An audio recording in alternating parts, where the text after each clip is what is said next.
एकता की शक्ति दिखानी है। अब की बार 400 पार लाना है। સૌનો સાથ સૌનો વિકાસ સાથે મોદી સરકાર કાર્ય કરી રહી છે। દેશની બધી જનતાને સમાન રાખીને લોકપ્રિય નરેન્દ્ર મોદીજી ચાલી રહ્યા છે। ત્યારે આજરોજ ભરૂચ લોકસભા મધ્યસ્થ કાર્યાલય ભરૂચ ખાતે કોર કમિટીની બેઠક યોજાઈ। આ બેઠકમાં લોકસભા ચૂંટણીને સ્પર્શતા તમામ વિષયો પર વિગતે ચર્ચા કરવામાં આવી। ત્યારબાદ વર્ચ્યુઅલ માધ્યમથી લોકસભાના કાર્યકર્તાઓને માર્ગદર્શન આપ્યું। વિધાનસભાના સંયોજક પ્રભારી તેમજ વિસ્તારક સાથે બેઠક કરી વિવિધ મુદ્દા પર ચર્ચા કરી।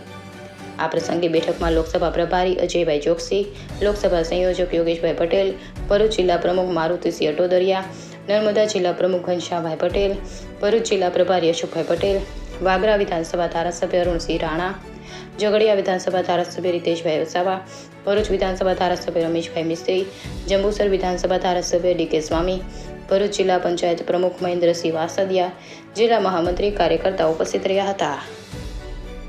इंडिया 24 न्यूज़ સાથે ચિરાગ ઉપાધ્યાય, ભરૂચ। ભારતના ચૂંટણી પંચ દ્વારા આપ જાણો છો એમ આજે લોકસભા સામાન્ય ચૂંટણી 2024ની જાહેરાત કરવામાં આવી છે।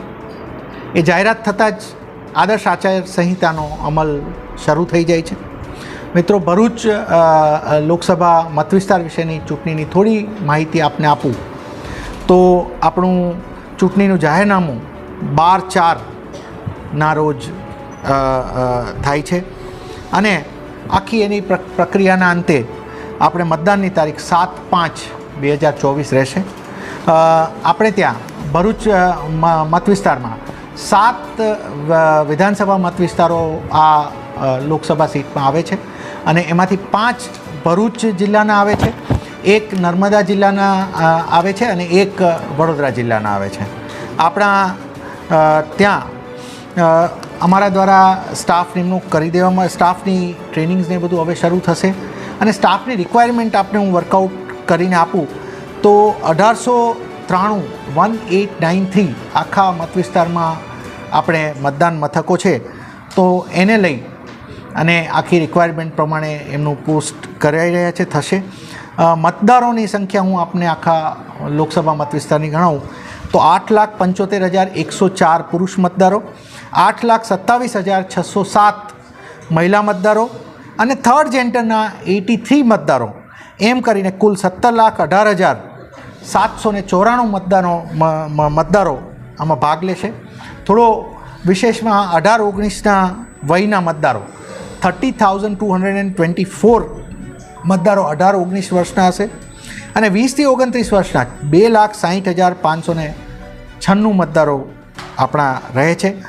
80+ મતદારો અમારા 80 યર્સ એન્ડ અબોવના મતદારો 28,305 રહેશે અને PWD એટલે કે દિવ્યાંગજન મતદારો અમારા 12,497 રહેશે।